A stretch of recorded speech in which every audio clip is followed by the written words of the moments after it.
Test. Hey everybody, Dr. Patel here.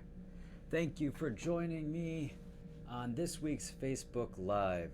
Sorry about being so late today. We're almost 30 minutes late. So most likely you guys didn't stick around. But if you did, thank you. And for those of you that are watching this after the fact, well, thank you for joining me.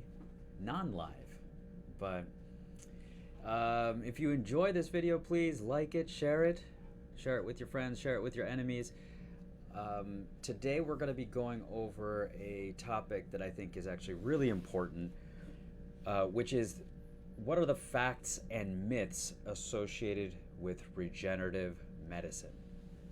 So if you've been watching any of my videos so far, you know that I talk about a lot of different things, a lot of musculoskeletal or orthopedic injuries and pain conditions. I've been talking a lot about anatomy. I've been talking a lot about various different topics. And one of the things that I've talked about in the past is regenerative medicine, because this is the field that I specialize in. And it's something that is even though it's been around for a few decades now, regenerative medicine really is still a young specialty. Unfortunately, some of the things in regenerative medicine have become alluring, have become sexy, have become exciting, and with a lot of the excitement surrounding some legitimate benefit that we're seeing with regenerative medicine treatments, unfortunately, along with that come a lot of people that are jumping on the bandwagon and saying that they're doing regenerative medicine, making crazy claims about what regenerative medicine can do. And through this process and through this kind of wild west of what regenerative medicine has become, the reality is that there's a lot of myth out there. And there's a lot of stuff that's just, quite frankly, just plain wrong. Now, there is a lot of exciting new stuff that's out there, and we are seeing a lot of great benefit from various regenerative medicine treatments. However, we do have to take things with a grain of salt, because we want to do what's right for patients. As much as it's exciting to try to offer new and innovative treatments that may provide benefit, we also want to do what's right. And that involves making sure that we're paying attention to the research, making sure that we are, in fact, analyzing the facts, and making sure that we are realistic with our expectations. And I want to go through some of that with today's session. I'm also going to go over what's, quite frankly, blatantly legal or illegal in this space per the FDA. So I'm going to go over some facts and myths, and a little bit of this is actually the premise behind this is actually a little bit motivated by one of my mentors, Dr. Todd Stiddick out of New Jersey, from my residency program. I had the pleasure of teaching alongside him at a conference that I was just teaching at in Breckenridge, Colorado this weekend. And, in one of his presentations, he did this kind of Mythbusters thing in regards to what are the things that could and could not cause pain in the hip area, which is where we were teaching about. And so I wanted to kind of piggyback off of that and do kind of a Mythbusters edition of regenerative medicine. So I'm going to list out a few different myths, and we're going to go through what those myths are, what's real, what's not, what's fact, what's fiction, and we'll go from there. So first and foremost, with regenerative medicine, the first myth or fact is the statement that regenerative medicine is regenerative. So the term regenerative medicine actually has a lot of different meanings. On the science side of things, on the research side of things, regenerative medicine means research that is being done on various different substances, procedures, surgeries, injections, etc., that have the true ability to regenerate tissue. So when you hear that, what comes to mind are things like, all those articles and publications and news blasts over the years that have said things like, scientist grows an ear on a petri dish, or we're able to grow organs and reverse this and grow that. Well, that's when we say regenerative medicine in the science side, on the research side, that really is true regenerative medicine. Now, when you talk about regenerative medicine from the clinical perspective, and particularly for orthopedics, although regenerative medicine is kind of this catch-all phrase that's used by a lot of physicians, patients, etc., the reality is that a very small amount of what we do is actually regenerative. And for that reason and many others, we use different nomenclature for the type of things that we do. In the musculoskeletal or orthopedic space, we've started calling these procedures orthobiologics, because these are biologic procedures used for orthopedic conditions, and these are things that have regenerative potential in certain regards, but in other regards really have no regenerative capacity, but can still provide significant benefit. So for example, things like using a patient's own blood growth factors called PRP, or platelet-rich plasma, when injected into a knee that has arthritis, does not actually reverse the arthritis, does not actually regrow the knee. So there's no regenerative actual process to that. Similarly, we may do cell therapy treatments, things using a patient's own bone marrow or using a patient's own adipose fat tissue. Bone marrow and adipose fat tissue contain these things called stem cells. And stem cells have gained notoriety because the concept of a stem cell is that these are cells throughout our body that have the capacity to actually grow into different organs. So several years ago, when we found that we can isolate these certain types of stem cells from bone marrow or adipose fat tissue, we said, all right, we can isolate these cells and inject them into a body, and we may be able to regrow tissues. Now, in reality, we found out that if we isolated these cells and grew them out in culture in a lab, we're able to differentiate these cells down different types of organ structure lineages. But in the human body, when we injected that back in, there's actually not necessarily a regenerative process going on. In fact, those cells may not even stick around. So they exert a biologic effect to the local area, what we now call a paracrine effect, but there's not necessarily a regenerative potential there. Now, we've seen some research that shows that these cells actually may stick around and integrate into the environment. And we've actually seen some cases where in arthritis, for example, we get a little tiny bit of cartilage regrowth in certain specific situations. We have seen other situations like, say, ACL tears in the knee. We have case reports that have been published at this point and personal experience to show that injecting into torn ACLs, we might actually be able to cause some healing to take place. And even things like rotator cuff tendon tears and certain muscle injuries, we're able to use different types of biologics, whether it's from your blood, your bone marrow, or your adipose fat tissue, and we can get a little bit of regeneration or healing that can take place. But by and large, we are not regrowing joints. There's nothing that we can do to actually regrow a spine or regrow a knee or regrow a shoulder. And for that reason, calling this regenerative medicine, I would actually say that it's more myth than it is fact. Sorry, I think we cut off for a second there, but I would say, if you didn't hear me, that calling this regenerative medicine is actually a myth and not a fact. Okay? A little bit of fact to it. Only a little bit. I'll put a little star there, maybe a little one. Okay? But myth or statement number one, that regenerative medicine is regenerative, I would say that is a myth. So busted. Now, we talked about the different types of regenerative medicine, one of which that I mentioned was called PRP, or platelet-rich plasma.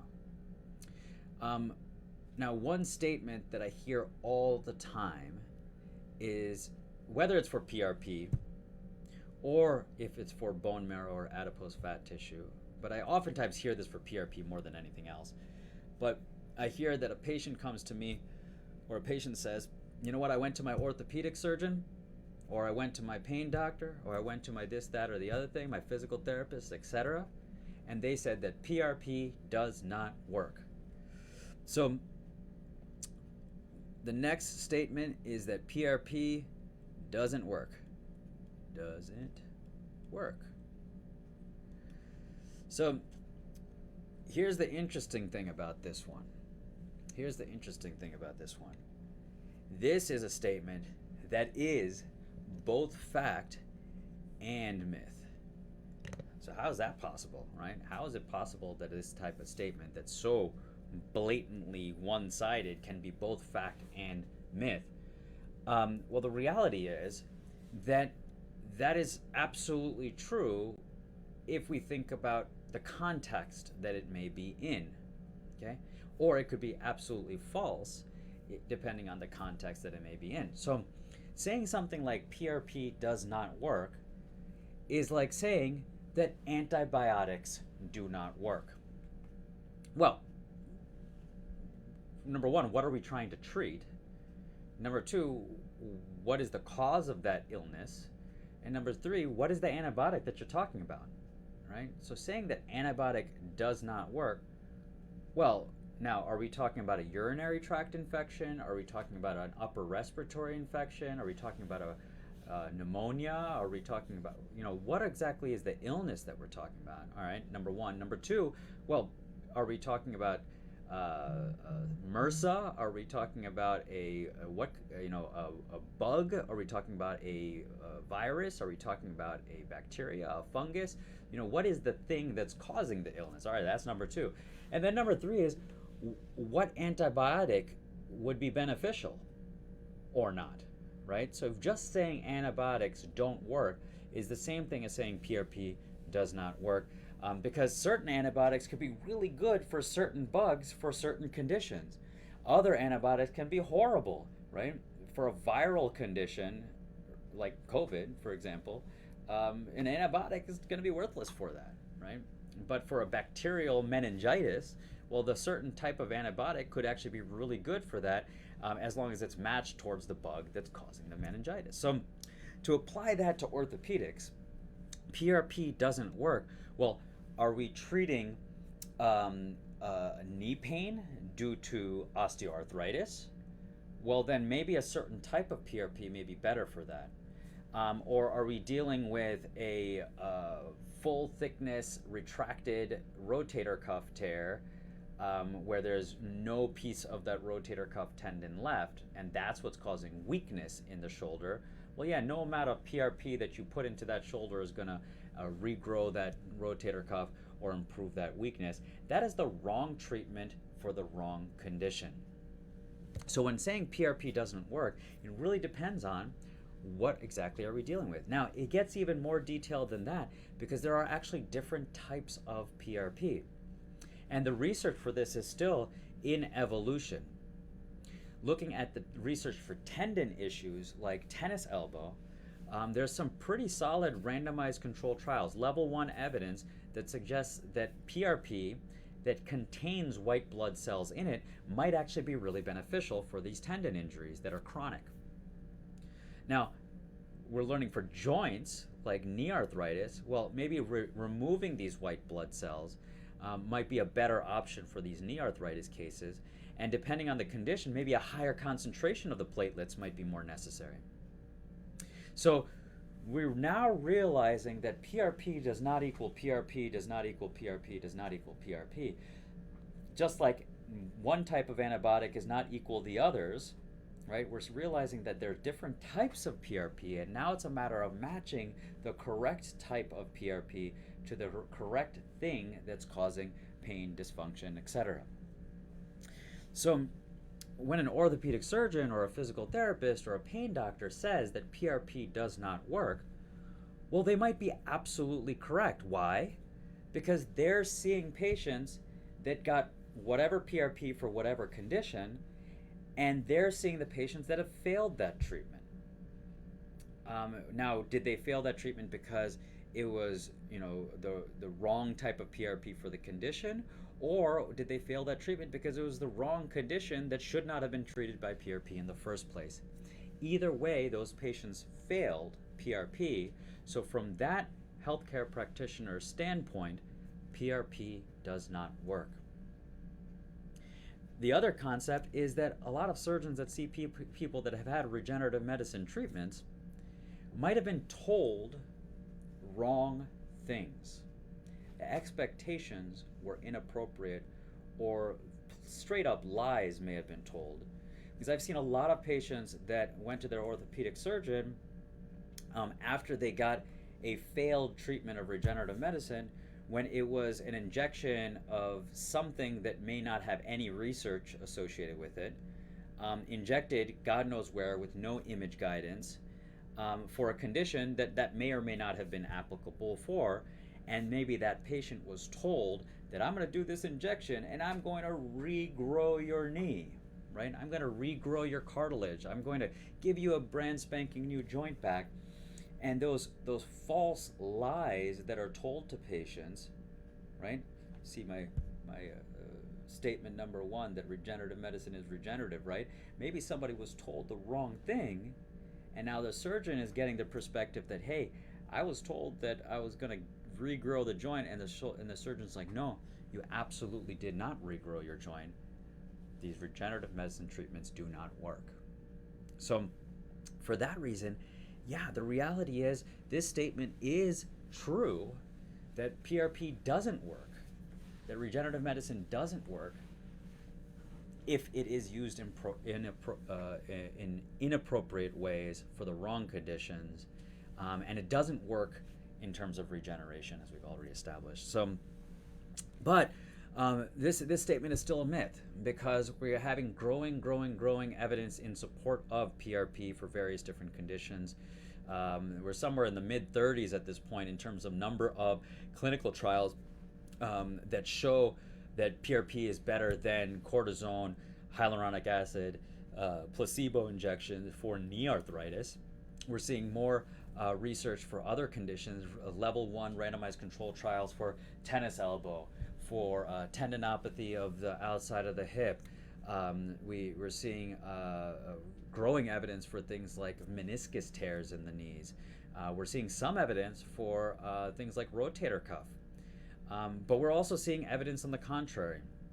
So it's really important when we look at kind of overviews of the research. At this point, all the overviews looking at multiple trials show that the research is all over the place, because the type of PRP is all over the place, because the different conditions that we're treating are all over the place. So the results are ambiguous. But in reality, PRP, when it's the correct PRP for the correct condition, actually can have real benefit at improving pain, improving strength. There's research that suggests that we can delay the necessity for things like knee replacement, etc. The reality is that PRP doesn't work, but PRP also does work. Regenerative medicine doesn't regenerate, but regenerative medicine can be beneficial in terms of pain and function. So that next statement, PRP doesn't work, is both a fact and a myth. Now, the next statement that I want to just talk about is the concept of stem cells. And this is an important thing to discuss, because there's still a lot of people out there that are claiming crazy things. And I think it's important for us to elucidate what are stem cells, what are the treatments that we are doing, and are those treatments stem cell treatments, and also what are the legal stances in terms of FDA restrictions or allowances. So first of all, what are stem cells? The concept of stem cell was discovered like 50 years ago at this juncture, in the 1960s, 60, 70 years? I can't even count. 60 years? Yeah. And these individual cells were isolated in culture from animal research and were found to be able to differentiate into multiple different things. This clinician, researcher by the name of Dr. Arnold Kaplan named some of these cells for orthopedic conditions the mesenchymal stem cell, or MSC. And these cells were isolated, and in the lab setting, as I mentioned earlier, were found to grow into different types of structures. But in actual injections into people, we found that they do not necessarily grow into other structures. And therefore, over the last decade or so, Dr. Kaplan has been lecturing over and over and over again in multiple different societies and organizations and conferences, saying that we should change the name from mesenchymal stem cell to medicinal signaling cell or stromal cell, or basically just not calling it stem cell, because these aren't actually growing into different things. And it's an important concept because these cells may actually have some therapeutic value to them, and we've seen this in the research and anecdotally. However, it's important to understand that these are cells that are not necessarily growing into various different things. So where can we get these cells? And when we're using these cells for treatments, is this a stem cell treatment? Well, the reality is that the only legal way of getting these cells in any capacity at this juncture is using deposits of structures from a patient's own body that contain these cells. So what do I mean by that? Using a tissue transfer of a patient's own bone marrow aspirate, or the fluid that we get from the bone marrow, or using a patient's own adipose fat tissue, which we can get from a mini liposuction. These are different tissue structures that contain these cells in them. Why am I specifically saying this like that? But because there's a lot of other stuff in these tissues as well. And the bone marrow, for example, has a lot of growth factors, a lot of proteins, a lot of other cells that are all involved in this milieu that could be beneficial when injected back into patients. The adipose fat tissue actually has these fat molecules and have a structural effect, and when injected back into somebody for the purposes of structure or the purposes of cushioning, can actually be really beneficial as well. Now, these structures, these tissue transfers do contain these cells in them, but technically these are not stem cell treatments. We are not isolating out these specific stem cells and injecting them back in. In fact, that process is actually considered illegal per the FDA. The FDA specifically says that if we are manipulating the tissue more than minimal manipulation and actually isolating these cells and growing them out or culturing them or whatnot, then that process is actually considered the process of creating a drug. Because we're no longer using the bone marrow aspirate for the purposes for which it was originally intended. We're not using the adipose fat tissue for the purposes that it was originally intended. Instead, we're isolating out specific cells and honestly sometimes using chemicals to change the properties of those tissues. And that is why the FDA says, hey, pump our brakes, that's considered illegal. So do I agree with the FDA? I have a love-hate relationship with the FDA because on one hand, my scientific research-minded mind says that we're kind of stifling the opportunity to figure out what if these isolated cells may provide benefit. But on the other hand, so far, there's not a ton of research on these type of treatments.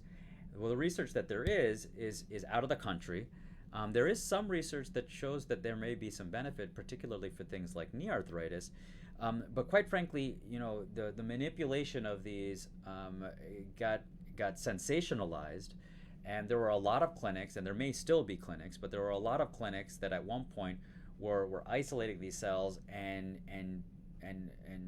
injecting them and whatever into various patients and claiming that these were like the best things since sliced bread and are going to regrow joints and rejuvenate your life. People were throwing them in the IV in order to cure your Alzheimer's and your knee arthritis. And unfortunately, the clinical world kind of got out of hand. And there wasn't research backing up those claims, or at least not substantial research backing up those claims. And unfortunately, a lot of desperate patients were taken advantage of in those circumstances. And the reality is that there might be benefit to these type of solutions, but these solutions still need to be researched sufficiently in order to make sure that they're safe before going down the route of treatments.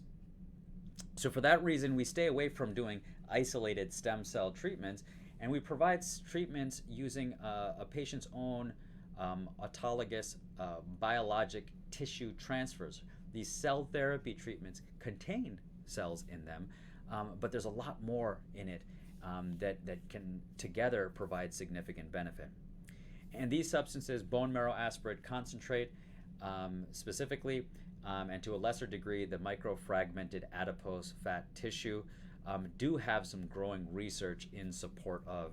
In fact, in 2021, 15 years of data was published by Philippe Hernigue, one of the forefathers of regenerative medicine in France, who published data in support of bone marrow aspirate concentrate for knee arthritis in comparison to knee replacement surgery. And there is growing evidence for microfragmented adipose tissue. There is some great retrospective review for adipose tissue in the knees, and there is some ongoing research specifically for adipose tissue for rotator cuff tendon tears. So there's some exciting stuff that we're going to be seeing on the horizon, and these are things that are considered legal. Now, the other thing about stem cell treatments is there's a lot of other people that are doing stem cell treatments that are getting these stem cells from donor sources. And I keep on using air quotes when I say stem cells because now here's where things get a little dicey. As of May of 2021, the FDA has clearly stated that any of these stem cell type formulations that are being sold that come from umbilical cord, amniotic tissue, amniotic fluid, placental fluid, etc., that these products that are available on the market are actually not considered legal per the FDA. Why did the FDA say this? Well, number one, these are donated from third trimester pregnancy and from during birth. They come from somebody else, number one. Number two, these structures may or may not actually contain living stem cells. And number three, there's not substantial research to show that these substances are safe, let alone efficacious, particularly for orthopedic conditions. Now, put aside efficacy for a second. Safety is the number one thing that we need to consider. Because we don't know if injecting these products from somebody else has the potential of causing issues such as cancer down the line. We don't have that long-term data, whereas we do actually have that long-term data for PRP, bone marrow aspirate, and fat that comes from a patient's own body. So this is one instance that I firmly actually agree with the FDA. Now I think it's important for us to kind of vet these products and be realistic. And I'm all about doing things that make sense in terms of research, but we do have to be careful. Now, the good news is there are some folks that are doing research with these various products.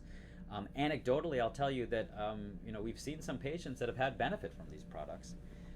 In fact, before a few years ago, I've used some of the amniotic products on some patients with some pretty significant benefit. And now I don't know if there's that much more or less benefit than, let's just say, a standard PRP injection, but nonetheless, there may be benefit from these substances. Do they actually contain stem cells? Well, so far there is some published and non-published research, third-party evidence that suggests that some of these things do not actually contain living stem cells. And if they did contain living stem cells, then you better believe they're blatantly illegal per the FDA. Now, where are other areas where you can potentially get these stem cells for treatment?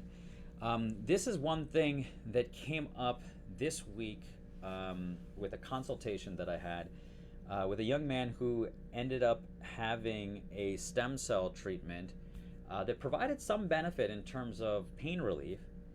But on repeat MRI, he still had the same issues of shoulder labral tear and evidence of his prior dislocations that he had prior to this injection treatment. So I asked about, all right, what exactly was the injection treatment that was done? And I had to explain first and foremost that, again, regenerative medicine is not necessarily regenerative, but apparently he had a treatment from a gentleman here in LA that claimed that he was, number one, going to be able to regenerate the joint, and number two, claiming that he was getting these specific type of stem cells from the blood, from the peripheral blood. So I was like, I hadn't heard about this guy, and I thought that I was fairly familiar with all the major people that were doing reputable regenerative medicine in the Los Angeles area. So I asked a little bit more about it, and the family that I was speaking with was a little bit, wouldn't give me all the details, and I found out it was because that clinician, or that doctor, I'm not going to say clinician, I'll explain why in a second, but that doctor required them to sign an NDA, a non-disclosure agreement, in order to do the treatment, which to me was like, why? Why did the patient have to sign an NDA in order to get a treatment? And right off the bat, something seemed shady, right? And I dug a little bit, and I found out that this doctor is actually not a clinician, but a PhD researcher who about 8 to 10 years ago was reportedly finding these cells inside the blood, but I've yet to really see any substantial research, number one, in support of any processes to isolate these cells from the blood, and number two, that using these cells for a therapeutic purpose may be of any benefit. So, point in me saying all this is, I don't know what happened with that treatment, but I am concerned that was, number one, not actually a stem cell treatment, and number two, very, very illegal. So the point in me saying this is that if you're interested in getting some sort of stem cell treatment or orthobiologic treatment, number one, if it's a clinic that's telling you to sign a non-disclosure agreement, that should be a red flag. And number two, if it's something that the people can't provide any level of evidence for or research in support of, then that's an important thing. That's an important thing that should be a flag that makes you step back and wonder, like, is this, forget if this treatment is beneficial, but is this treatment safe? Is this something that we should be allowing somebody to do to us? I really think it's important for patients to really be an advocate for themselves. And that's the thing about these stem cells, right? So I'm actually going to say that these stem cells actually are a myth, and again, a small little bit of fact there, because there are these cells that exist in our body, but the treatments that we're doing are not actually stem cell treatments. They're tissue transfer treatments, they're cell therapy treatments that contain a lot more than stem cells. If anybody is telling you that they're doing a stem cell treatment and they're going to regrow tissue, that you're golden, yada yada, and especially if somebody's saying, hey, I'm going to get these stem cells from this umbilical cord, a lot of these folks are saying, hey, those stem cells are rich and brand spanking new, whereas your stem cells are 40, 50, 60, 70 years old. All of those things should be red flags to you, because we have to take a step back and be realistic about, number one, what it is that we're doing, and number two, the actual benefit or harm that might come from these treatments. So overall, there's a lot of other statements that are floating around in the world right now about regenerative medicine. There's a lot. I mean, I could talk about the facts and myths of regenerative medicine for days, and shoot, maybe I'll I'll bring in some colleagues of mine and we can talk about these type of things again at one point.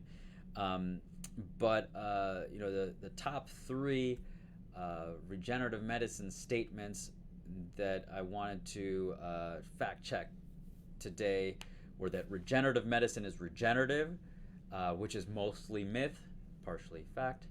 That PRP and regenerative medicine doesn't work, which is both fact and myth. And that stem cells are actually stem cells, and again, that's a myth more than a little bit of fact. I hope you guys enjoyed this. If you have any questions about what we talked about today, feel free to comment. You can DM me or you can email us at info@fxregencenter.com.